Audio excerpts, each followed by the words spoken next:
dos reis, nos trouxe a redenção, a respeito. Boa noite a todos, a graça e a paz do Senhor Jesus. Queridos, nós, a Igreja Presbiteriana do Brasil, temos o mês de agosto, um mês conhecido como o mês de missões. Na verdade, esse é um mês onde enfatizamos a obra missionária, mas, obviamente, todo tempo é tempo da missão de Deus. Até mesmo a palavra missões traz uma conotação que nem sempre é tão correta, porque só há uma missão, e essa é a missão de Deus. A gente fala missões por força do hábito, porque nós entendemos muitas vezes que algumas áreas das quais nós atuamos na sociedade se resumem à missão ou à missão de Deus. Nós vamos, à luz do texto bíblico, refletir acerca de um tema muito precioso para as nossas vidas, relacionado à missão de Deus, se chama adoração. Eu queria convidar você a abrir a sua Bíblia em Isaías capítulo 48, livro do profeta Isaías, capítulo 48.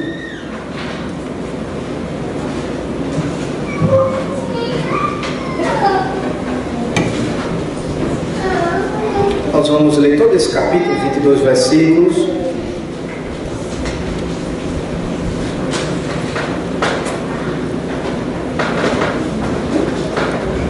Isaías capítulo 48, desde o versículo 1.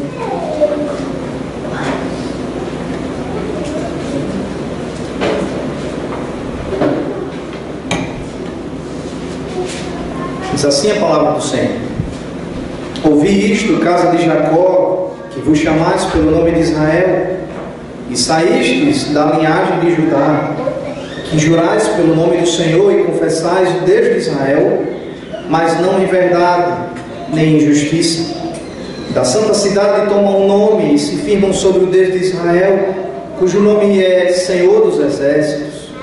As primeiras coisas desde a antiguidade as anunciei. Sim, pronunciou-se a minha boca e eu as fiz ouvir. De repente agi e elas se cumpriram, porque eu sabia que eras obstinado, e a tua cerviz é um tendão de ferro, e tens a testa de bronze.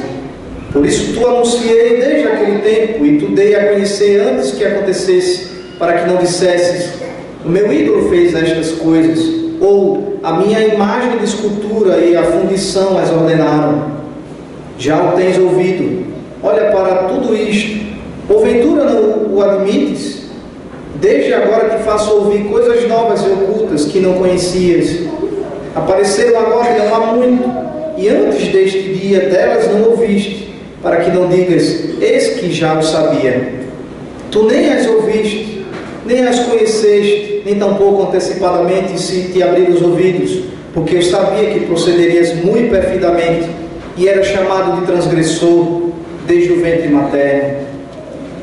Por amor do teu nome, por amor do meu nome, retardarei a minha ira. Por causa da minha honra, me conterei para contigo, para que te não venha a exterminar. Eis que te acrisolei, mas disso não resultou prata. Provei-te na fornalha da aflição. Por amor de mim é que faço isto, porque como seria profanado o meu nome? A minha glória não a dou a outrem. Dá-me ouvidos, ó Jacó, e tu, ó Israel, a quem chamei. Eu sou o mesmo, sou o primeiro e também o último. Também a minha mão fundou a terra, e a minha destra estendeu os céus. Quando eu os chamar, eles se apresentarão juntos. Ajuntai-vos todos vós e ouvi. Quem dentre eles tem anunciado estas coisas? O Senhor amou a Ciro, e executará a sua vontade contra a Babilônia, e o seu braço será contra os caldeus. Eu tenho falado, também já o chamei, eu o trouxe, e farei próspero o seu caminho. Chegai-vos a mim e ouvi isto. Não falei em segredo desde o princípio, desde o tempo em que isso vem acontecendo, tenho estado lá. Agora o Senhor Deus me enviou a mim e o seu Espírito. Assim diz o Senhor, o teu Redentor, o Santo de Israel: eu sou o Senhor, teu Deus, que te ensina o que é útil e te guia pelo caminho que deves andar. Ah, se tivesses dado ouvidos aos meus mandamentos, então seria a tua paz como um rio, e a tua justiça como as ondas do mar. Também a tua posteridade seria como a areia, e os teus descendentes como os grãos da areia. O seu nome nunca seria eliminado nem destruído de diante de mim. Saí da Babilônia, fugi de entre os caldeus, e anunciai isto com voz de júbilo. Proclamai-o e levai-o até o fim da terra. Dizei: o Senhor remiu a seu servo Jacó. Não padeceram sede quando ele os levava pelos desertos. Fez-lhes correr a água da rocha, fendeu a pedra e as águas correram. Para os perversos, todavia, não há paz, diz o Senhor. Vamos orar mais uma vez? Senhor nosso Deus e Pai, nós te bendizemos, te glorificamos, reconhecemos o teu caráter, a tua bondade, reconhecemos os teus atributos, ó Deus, te louvamos na beleza da tua santidade e te ouvimos, ó Deus, atentamente. Por isso, traz o nosso coração cativo à tua palavra, Senhor. Queremos ouvir a tua voz, queremos ser ensinados pelo Senhor, queremos, ó Deus, glorificar o teu santo nome, queremos aprender do Senhor, queremos, ó Deus, aplicar às nossas vidas a verdade que é proclamada pelo teu Evangelho. Ó Deus, queremos multiplicar aquilo que temos recebido, Deus, para o louvor do teu nome, Senhor. Queremos anunciar a tua palavra, queremos anunciar que Jesus Cristo é o Senhor. Por isso, Senhor, usa-nos por amor do teu nome, usa-nos por graça, por misericórdia, toca o nosso coração profundamente e produz, ó Deus, os teus frutos para a glória do teu santo nome, em nome de Jesus. Amém. Queridos, Isaías era um homem do palácio, um homem erudito, um homem que conhecia não apenas a corte real, mas como era parente de um dos reis no período no qual ele profetizou. Isaías profetiza um período extenso e, sendo então parente do rei Uzias, é marcante quando no capítulo 6, que é o capítulo que é dado o chamado de Isaías, ele inicia as palavras, ele inicia sendo inspirado por Deus, dizendo que no ano da morte do rei Uzias, eu vi o Senhor no seu santo templo.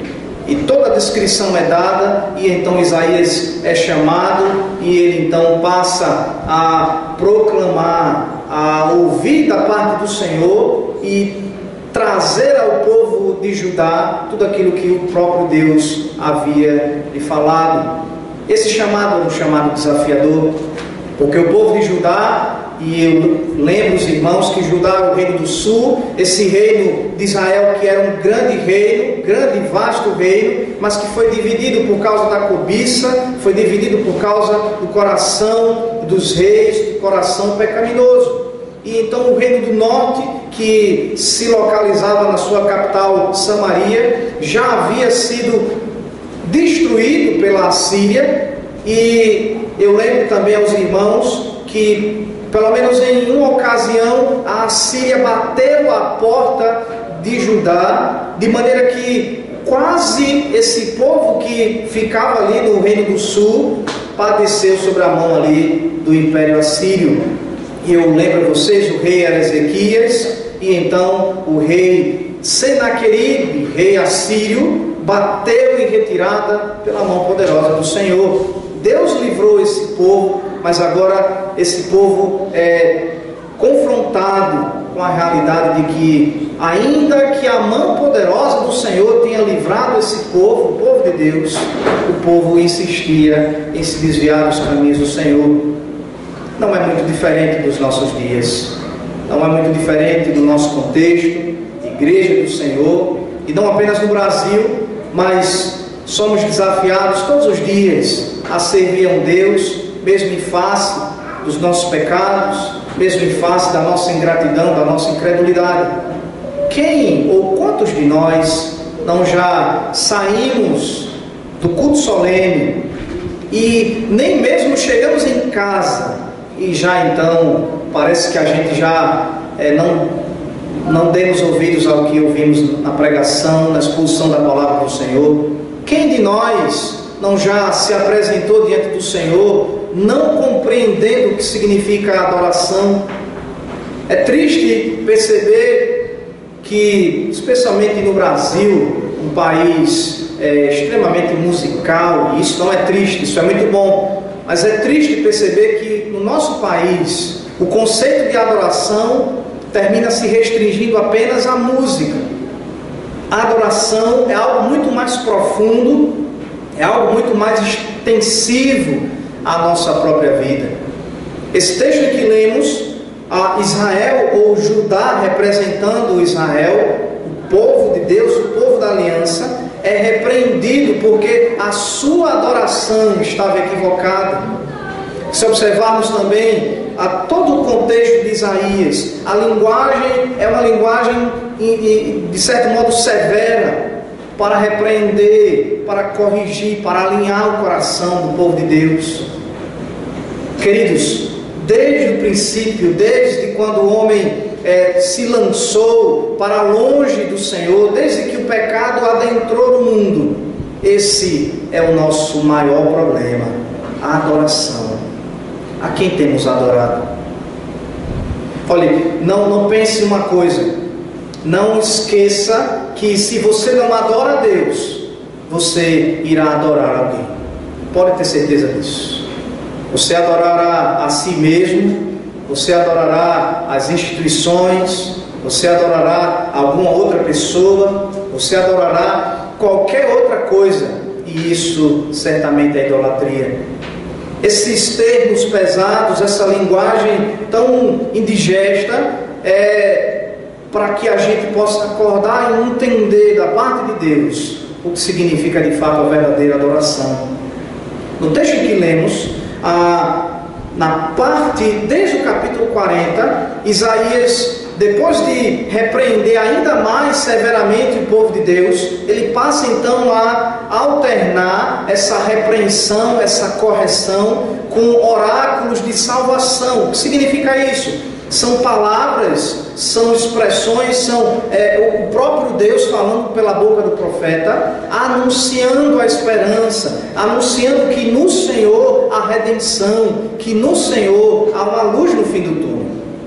O povo que estava aqui prestes a ir para o exílio, e depois de ter passado pelo drama de quase ser subjugado pela Síria, estava prestes a ser levado cativo para a Babilônia.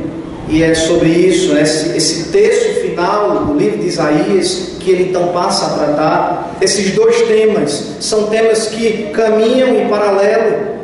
A realidade do exílio, ou seja, o juízo de Deus sobre o seu povo, e ao mesmo tempo a esperança de restauração de um Deus que preservará o seu remanescente, um Deus que vai manter pelo menos uma parcela do seu povo. Essa realidade é uma realidade que tem tudo a ver com missão, a missão de Deus. Esse mês, como bem falei aqui no início, esse mês é o mês em que celebramos a chegada do missionário presbiteriano Ashbel Green Simonton, pioneiro do presbiterianismo aqui no nosso país. Quando Simonton chegou, ele não encontrou um país tão diferente dos nossos dias.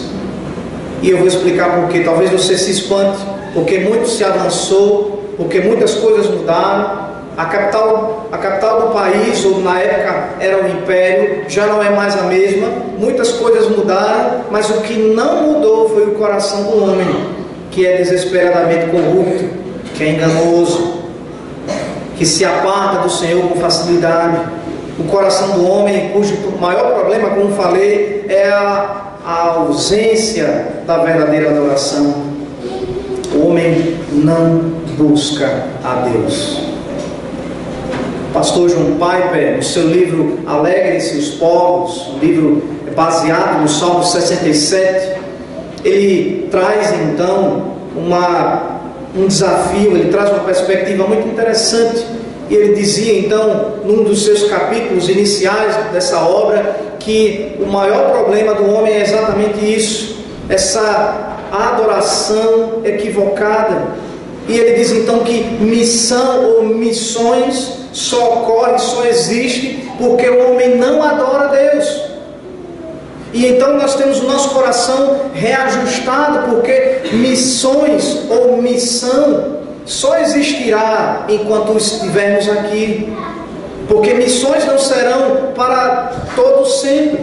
Quando a igreja do Senhor estiver diante dele, na sua santa comunhão plena, na glória, nós não teremos missões. Não haverá ninguém que será resgatado. Não haverá ninguém que precisará ouvir o anúncio do Evangelho. Nós não sairemos em grupos ou pessoalmente para anunciar, para evangelizar, porque finalmente tudo estará consumado. Mas uma coisa é verdadeira: se missões são transitórios, ou se a missão é algo transitório, adoração não. Adoração é algo eterno. Adoração é algo que faremos eternamente. É algo que fazemos enquanto aqui estamos e que faremos quando estivermos na glória com o Senhor. Por isso, querido irmão, nós precisamos realinhar o coração em face disso. Nós precisamos entender a verdade de que missões só existem porque nós não adoramos a Deus, ou adoramos a Deus de modo equivocado. Se nós pusermos os olhos no texto, veremos o Senhor falando pela boca do profeta, e a primeira expressão é ouvir isto. Ouçam isto. E ele se dirige à igreja.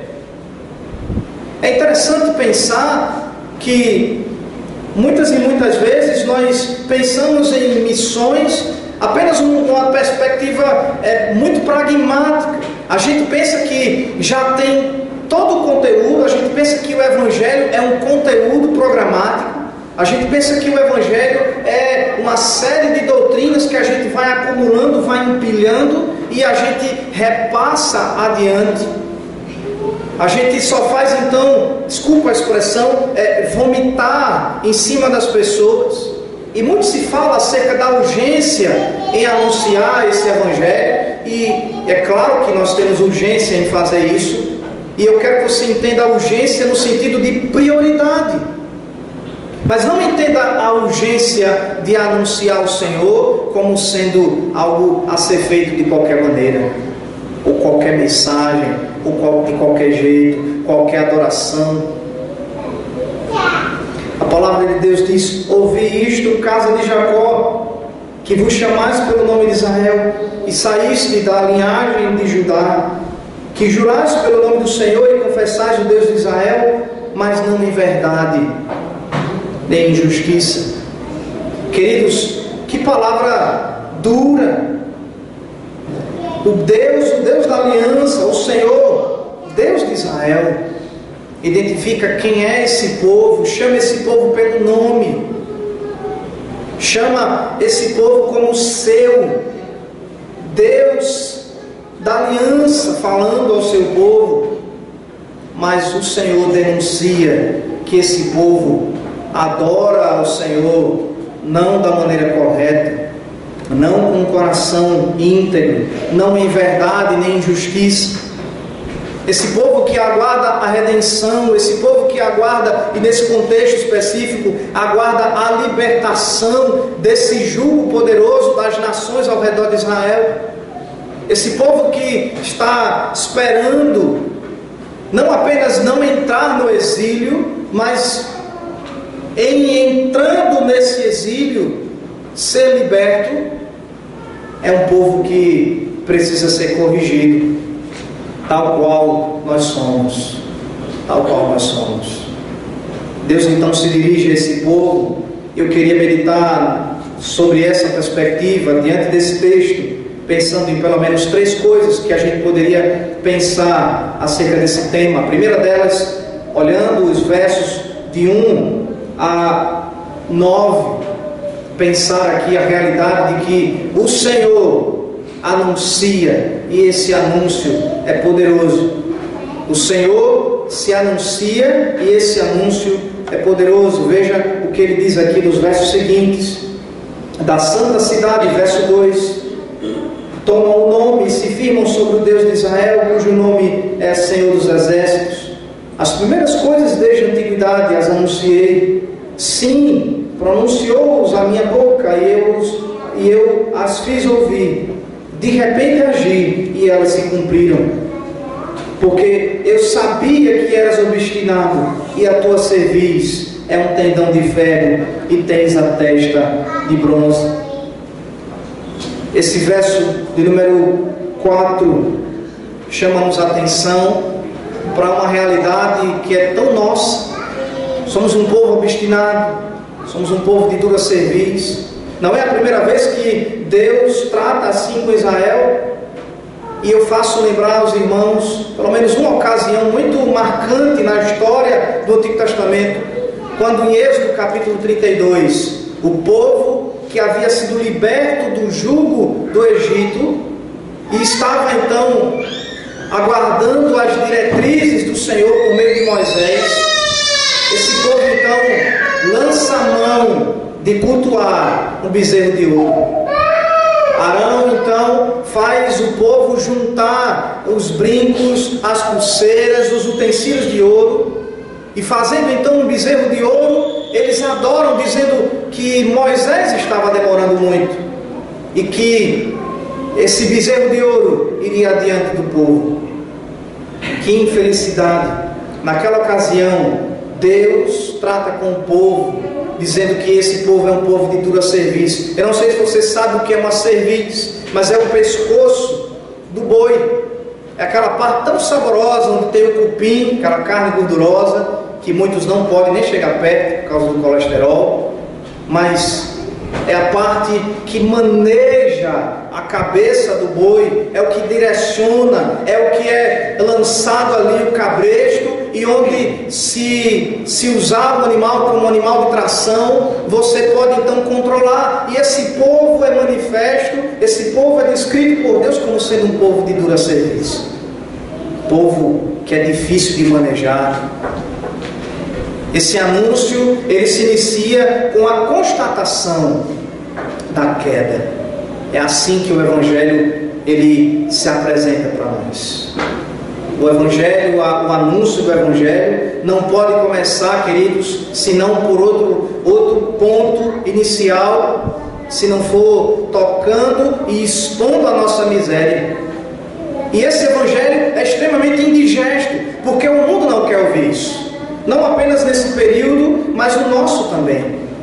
Porque o coração do homem que adora a si mesmo não quer tocar nessas feridas, não quer então olhar para si mesmo e se reconhecer, sendo esse anúncio contrário ao homem.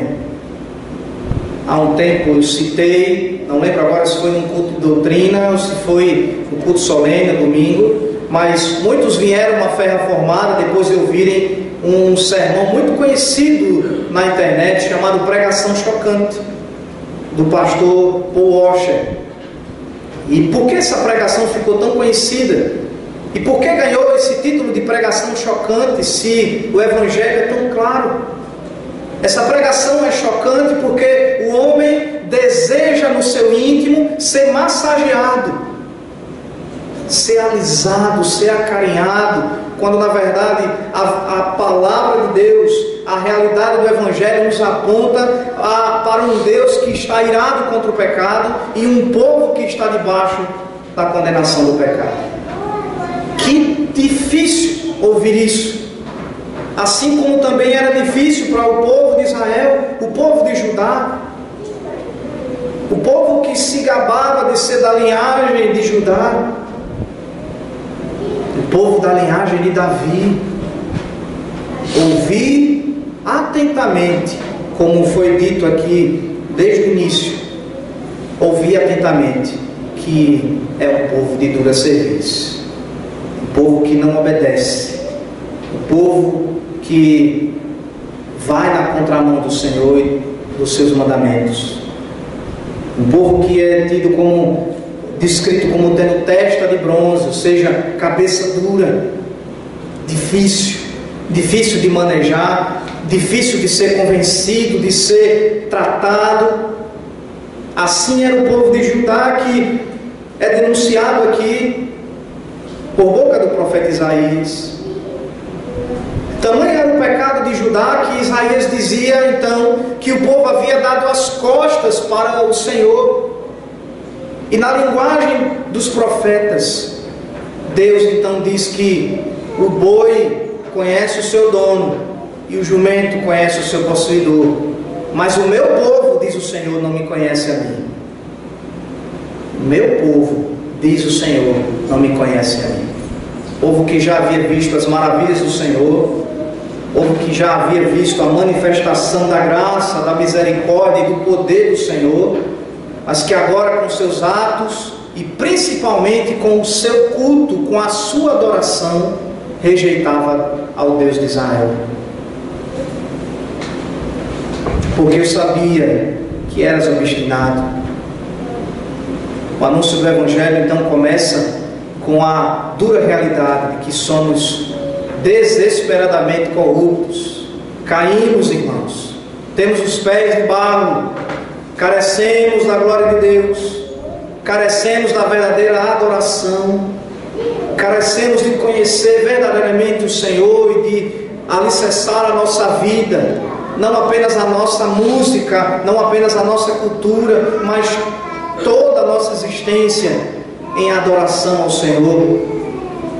E esse é o nosso maior problema.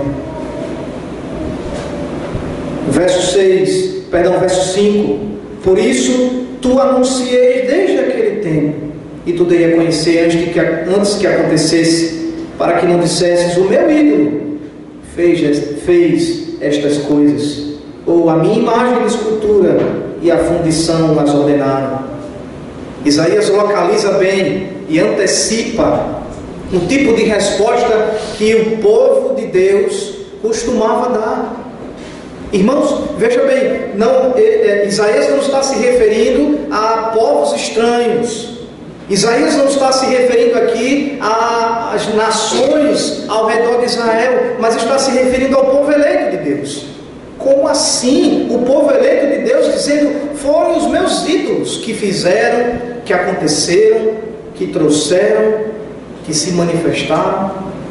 Isaías então usa até mesmo de ironia. Ele faz isso durante todo o livro. Todas as vezes que Isaías se refere à idolatria, ele faz num tom de zombaria. Obviamente inspirado por Deus. Deus se antecipa e diz então: para que vocês não reconheçam ou não adorem outros deuses, para que vocês parem de dar o crédito a outros deuses, eu me antecipei e anunciei, e eu exponho o pecado de vocês. Eu exponho também tudo o que está para acontecer. Eu exponho também a verdade evangélica de que só o Senhor é Deus e que não há nenhum outro. Não há nenhum outro.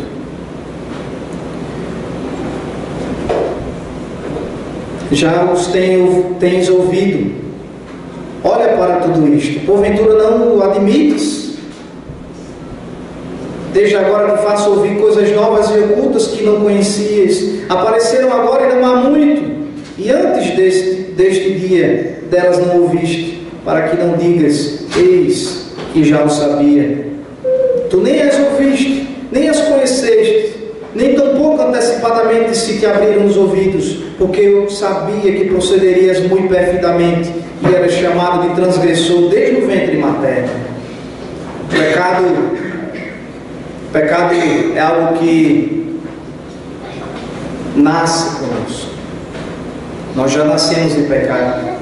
Tomando emprestado o que diz Davi no Salmo 51, o pecado nos concebeu as nossas mães.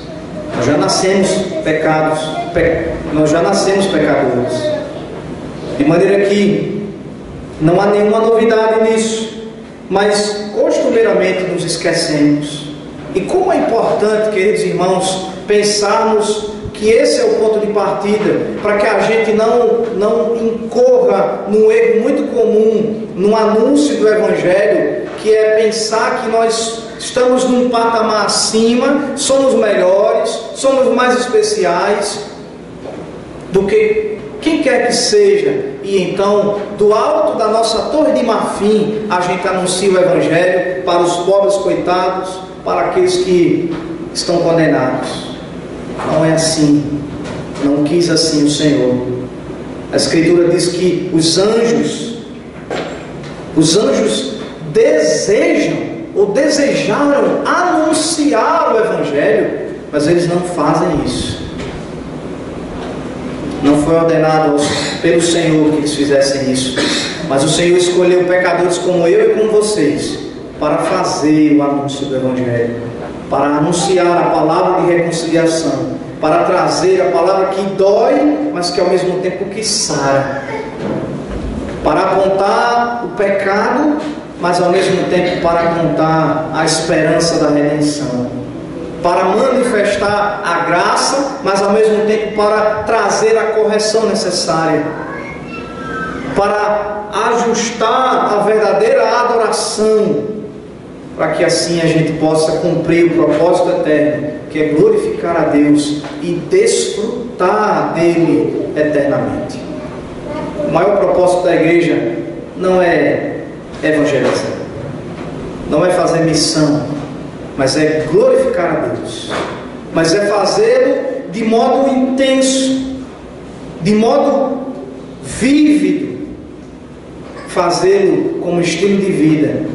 A glória de Deus é primordial para as nossas vidas. Ele diz isso aqui no verso 9.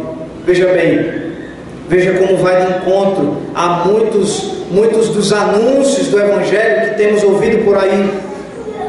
Verso 9 diz: por amor do meu nome retardarei a minha ira, e por causa da minha honra me conterei para contigo, para que te não venha exterminar. Esse é o Deus que está irado contra o pecado, que está dizendo o seguinte: diante dos eleitos eu retardo a minha ira, não por vocês em primeiro lugar, mas por causa do meu próprio nome. Querido irmão, Deus é o supremo bem. Ele sabe que Ele é maravilhoso, Ele sabe que Ele é santo. Deus não se nega a... Já viram alguém que, tentando ser humilde, começa a se negar? Eu já vi pessoas muito inteligentes, pessoas inteligentíssimas, e aí, em face desse conhecimento, são elogiadas, não louvadas, mas são elogiadas, e essas pessoas dizem: eu não sei de nada, eu sou um burro, sou um jumento. Que é isso? Começa a se colocar para baixo, numa falsa humildade.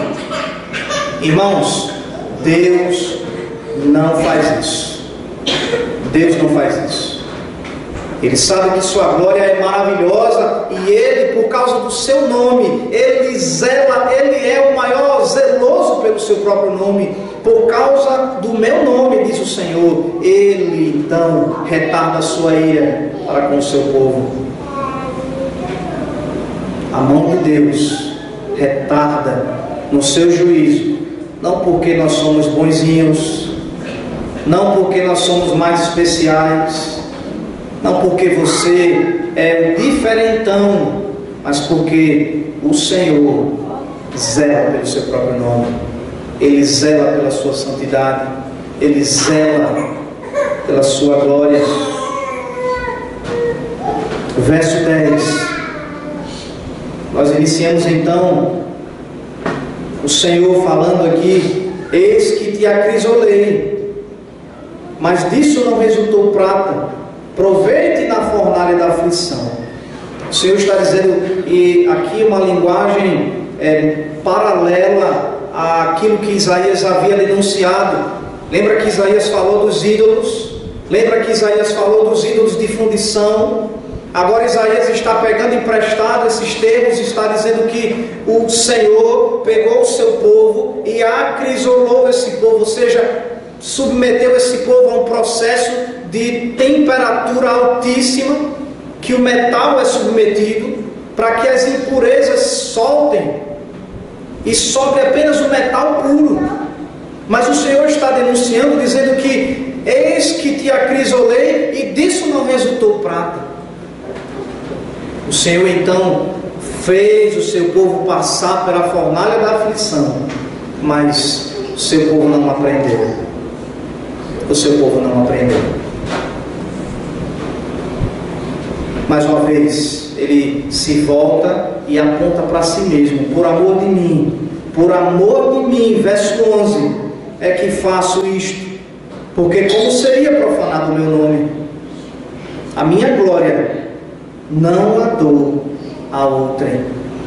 A maior razão de existir das missões é a glória de Deus. Nós não evangelizamos, nós não anunciamos a palavra do Senhor para que pessoas venham a sair da miséria humana. Nós não estendemos a mão para acolher o necessitado, para que a gente venha então a ser visto na sociedade como alguém relevante, ou ser visto como alguém benevolente.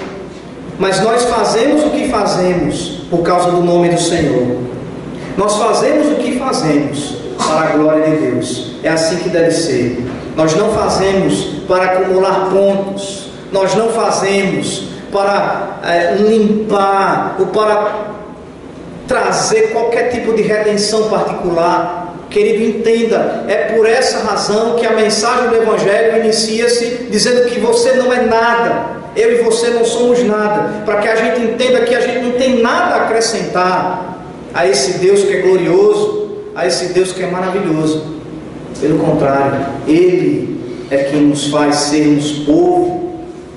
Na linguagem lá de 1 Pedro: vós que não eres povo,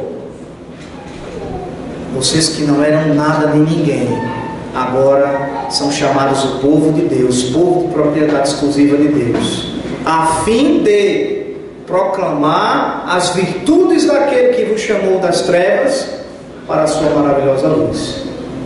Esse é o propósito da igreja: glorificar a Deus na medida em que nós obedecemos a Ele, na medida em que nós entendemos o nosso papel de adorar o Senhor e adorar somente ao Senhor.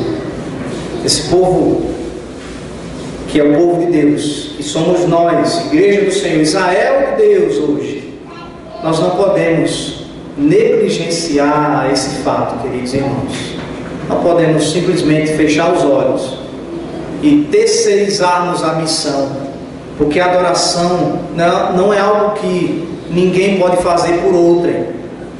Ninguém, nem mesmo marido e mulher, que é a relação mais íntima que se possa existir, pode adorar a Deus em lugar do outro. O nosso culto é pessoal. A nossa adoração é pessoal. Deus é um Deus pessoal. Nós adoramos ao Senhor comunitariamente. Sim, é verdade. Nós fazemos isso, nos ajuntamos aqui aos domingos para fazer aquilo que a gente já faz durante a semana, que é adorarmos ao Senhor. E a gente então vem para juntos adorarmos a Deus. O povo de Israel, diz o Senhor no verso 12: dá-me ouvidos, ó Jacó, e tu, ó Israel, a quem chamei. Eu sou o mesmo, sou o primeiro e também o último. Se em primeiro lugar nós temos o anúncio do Evangelho, a nossa condição ou o reconhecimento de quem somos exposto pelo Senhor, em segundo lugar nós temos o Senhor se revelando. Ele diz quem Ele é, a sua glória Ele não dá a ninguém. Ele diz: eu, o Senhor, eu mesmo. É assim que Ele se revela aqui no verso 12: dá-me ouvidos, ó Jacó, e tu, Israel, a quem chamei. Eu sou o mesmo, sou o primeiro e também o último. Também a minha mão fundou a terra, e a minha destra estendeu os céus. Quando eu os chamar, eles se apresentarão juntos. Queridos, aqui nesse contexto, o povo é desafiado a entender que o Deus Criador de todas as coisas é o Senhor de toda a glória. No momento em que que o povo em crise buscava os outros deuses, Deus confronta esse povo dizendo: nas outras nações há Deus de todo tipo, Deus do sol, Deus dos cereais, Deus da fertilidade, Deus disso, Deus daquilo. E normalmente as divindades pagãs estão ligadas ao favor que os homens recebem. Se o homem precisa de chuva, então, e não é diferente dos nossos dias, se o homem precisa de chuva, então ele adora uma divindade específica que faz chover, que manda chuva e que faz ali a terra ser fertilizada. Então Deus diz: eu sou Deus Criador. Não há espaço para qualquer competição. Não há nada que se possa se assemelhar ou comparar ao nosso Deus. Sou eu mesmo o primeiro e o último, diz o Senhor, Deus Criador. Ele se identifica, Ele se apresenta, Ele se revela, e Ele não é um Deus que é de acordo com a nossa imaginação. Ele não é o Deus que se amolda aos nossos costumes, às nossas expectativas. Ele não é o Deus que se amoldava às expectativas do povo de Judá, que passava por um período de extremo aperto. Mas é o Deus Criador dos céus e terra, o mesmo Deus de sempre, que não muda jamais, o primeiro e o último. Ele diz: então ajuntai-vos todos vós e ouvi. Quem dentre eles, eu estou aqui no verso 14, tem anunciado estas coisas?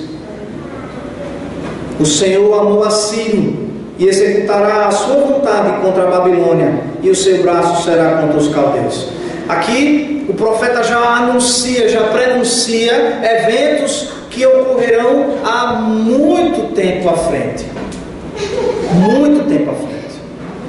O cativeiro babilônico seria uma realidade para o povo de Judá, e isso iria acontecer, e antes mesmo que o povo passasse os 70 anos de cativeiro, o Senhor anuncia o nome do libertador de Israel, o libertador militar, o libertador humano, seria Ciro. Aqui ele é dominado, aqui esse homem que era um governador medo-persa, é nominado. Esse personagem histórico de fato existiu e foi usado por Deus, e é chamado nas Escrituras como servo, ou em outros momentos como redentor. Quase 1000 anos antes desses acontecimentos, o Senhor então disse: o povo passará pelo exílio da Babilônia, os caldeus, os babilônicos dominarão, mas Ciro, um homem que nem existia nessa época, libertará o meu povo. E de fato ocorreu. O povo passa então 70 anos no exílio, e depois desses fatos, Ciro, rei medo-persa, com mão poderosa, vem, domina a Babilônia e então liberta o povo de Deus pela mão do Senhor. A mão do Senhor fez essas coisas. Verso 15: e eu tenho falado, também já o chamei. Ou seja, Deus já havia providenciado a libertação do povo. Eu o trouxe e farei próspero o seu caminho. Chegai-vos a mim e ouvi isto. Não falei em segredo desde o princípio. Desde o tempo em que isso vem acontecendo, tenho estado lá. Agora o Senhor Deus me enviou a mim e o seu Espírito. Assim diz o Senhor, o teu Redentor, o Santo de Israel: eu sou o Senhor teu Deus, que te ensina o que é útil e que te guia pelo caminho em que deves andar. Que preciosidade! Deus, ao mesmo tempo que identifica Ciro como sendo aquele que iria libertar o povo de um cativeiro futuro, se identifica como sendo ele o Redentor final. Se Ciro vai ser usado como instrumento, o Senhor é o verdadeiro Redentor.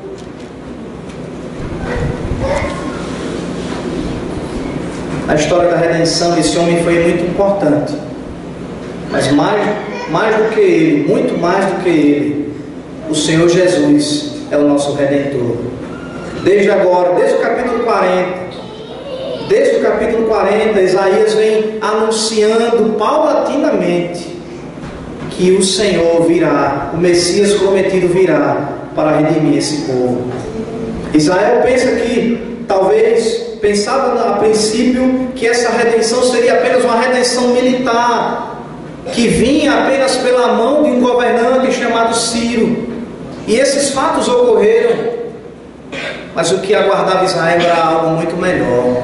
Seria a salvação, a libertação da alma desse povo, a restauração da verdadeira adoração. O povo que havia se desviado ante os falsos deuses, agora teria o seu coração aplanado, teria a sua vida transformada pela proclamação de um Messias, o Redentor do Senhor, o Santo de Israel, que viria para salvar definitivamente esse povo. O Evangelho tem sido anunciado, irmãos, como sendo qualquer coisa menos a salvação da nossa alma diante de um Deus que está irado contra o pecado. Alguns, a pretexto, seja lá do que, têm anunciado em nossos dias um Evangelho que redime o homem da sua condição financeira, que talvez retira o homem e lhe dá um status, e lhe dá uma ascensão social, de maneira que tem se tornado motivo de chacota, de ridicularização, de maneira que o Evangelho tem se restringido a uma prosperidade financeira. E esse não é o verdadeiro Evangelho. O verdadeiro Evangelho redime o homem da sua própria condição, do seu coração. O verdadeiro Evangelho aponta ao homem não apenas o problema, mas ele dá a vacina, ele dá o antídoto, ele dá a salvação, ele dá a resposta santa a esse problema maior, que é a falta de adoração no Deus verdadeiro. Essa correção só pode vir do Senhor, e Ele faz, enviando o seu Filho Jesus para morrer numa cruz. Capítulos à frente, alguns capítulos à frente, Isaías vai apresentar o servo sofredor no capítulo 53, e é o Senhor Jesus, aquele que, revelado no texto do capítulo 53, é tido como alguém que não tinha formosura nem beleza alguma, porque estava manifesto na cruz, porque estava ali no seu flagelo, recebendo toda a ira do Deus Pai. E ele sentencia: o castigo que nos traz a paz estava sobre ele. O castigo que nos traz a paz estava sobre o Senhor Jesus. A parte final, queridos, a parte final do nosso texto, verso 18 em diante, diz: ah, se tivesses dado ouvidos aos meus mandamentos, então seria a tua paz como um rio, e a tua justiça como as ondas do mar. Também a tua posteridade seria como a areia, e os teus descendentes como os grãos da areia. O seu nome nunca seria eliminado nem destruído de diante de mim. Olha que palavra dura. Ao mesmo tempo em que o Senhor consola o seu povo, Ele então diz: se vocês tivessem dado ouvidos aos meus mandamentos, vocês não seriam um povo minúsculo, o que vai ser chamado de remanescente, aquilo que sobrou diante daquela grande multidão. Depois de muitos se desviarem, o que sobra é um remanescente. Mas é o povo de Deus, é o povo da aliança, é a igreja do Senhor, é a congregação do Senhor, para usar um termo apropriado no Antigo Testamento. É o povo congregado de Deus. E Deus então ordena sair da Babilônia, verso 20. A Babilônia ainda não era realidade, irmãos. A Babilônia ainda ia existir, o cativeiro ainda ia se instalar. É Jeremias quem vai tratar e vai falar com o povo estando naquele período do cativeiro babilônico especificamente. Ezequiel também vai presenciar o cativeiro babilônico, mas Isaías não vivenciou o cativeiro babilônico, mas como profeta de Deus, ele está dizendo: saí da Babilônia, fugi de entre os caldeus e anunciar isto com voz de júbilo. A terceira realidade do Evangelho, da proclamação, da restauração, da adoração, é uma consequência natural. Agora que temos o nosso pecado exposto, agora que temos o Senhor revelado a nós, nos resta proclamar a esse Deus. E isso é um processo natural. E não há como fazer isso de outro modo, a não ser com júbilo, com alegria, com celebração, com um coração transbordante.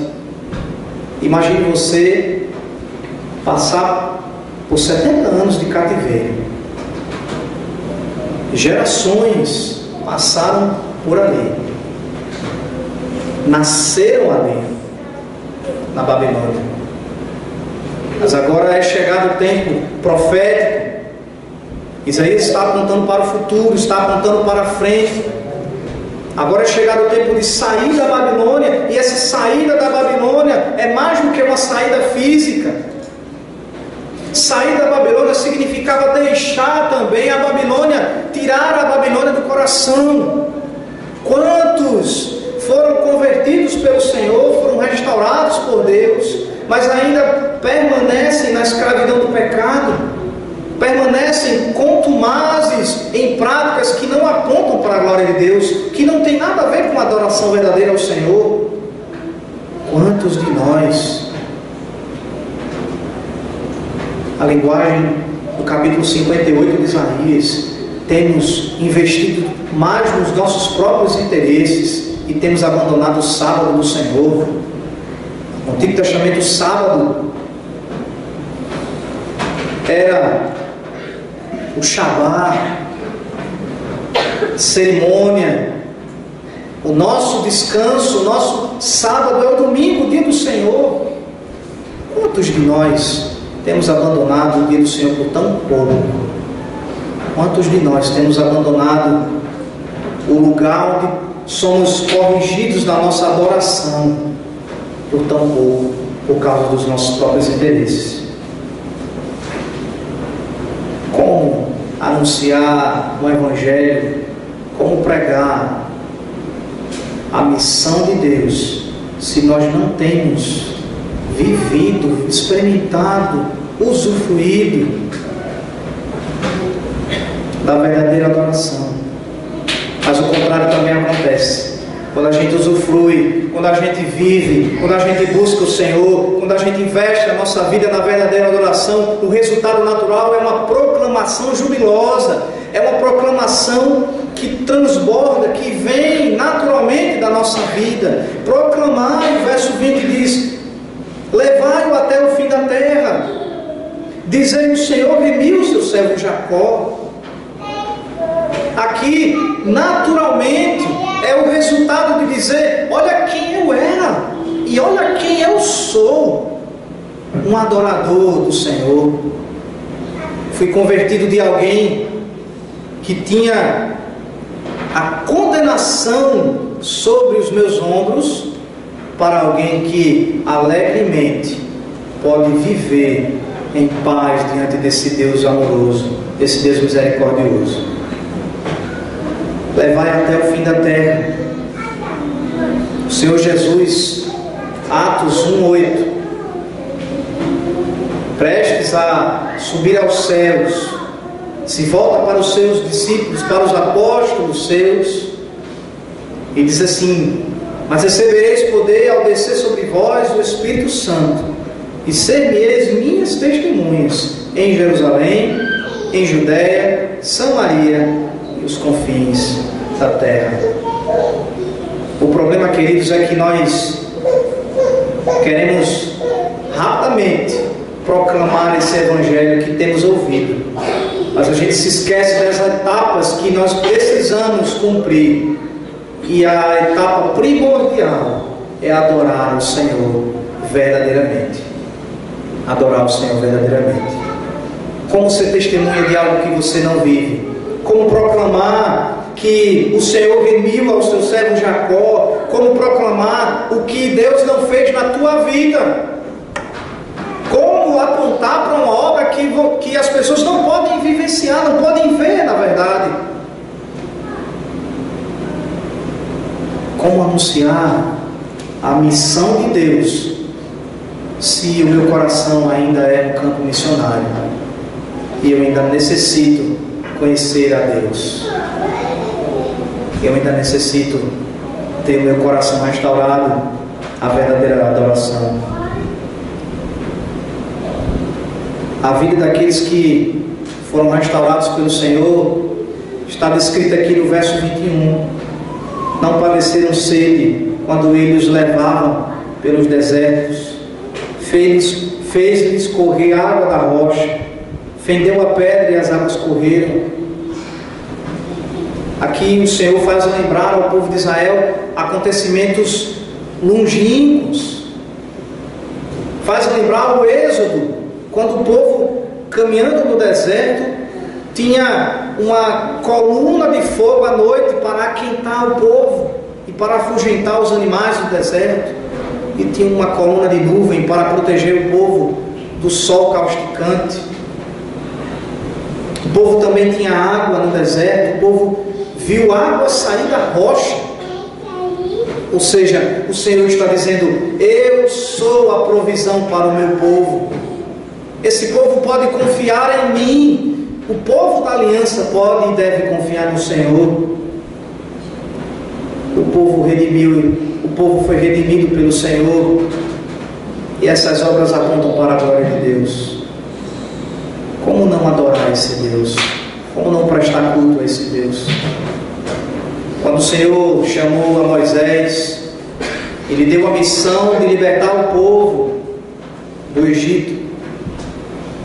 O Senhor disse a Moisés, dizendo que com mão poderosa o próprio Senhor iria fazer os seus portentos diante de Faraó, para que o seu nome fosse glorificado. E o Senhor diz: e vocês me servirão neste monte, este será o sinal. A adoração, queridos, é o combustível, é o que nos leva, é o que nos faz olhar para Deus e reconhecê-lo quem Ele de fato é.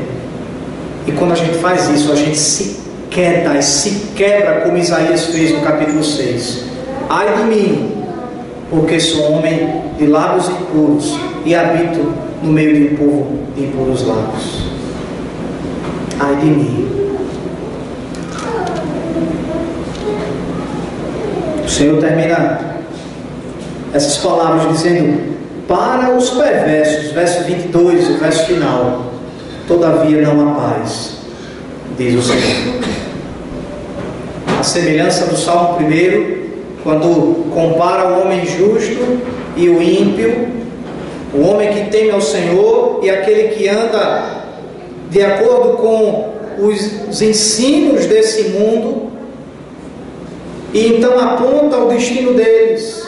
O justo será como árvore plantada junto a ribeiro de águas, mas os ímpios não são assim, são como palha que o vento dispersa.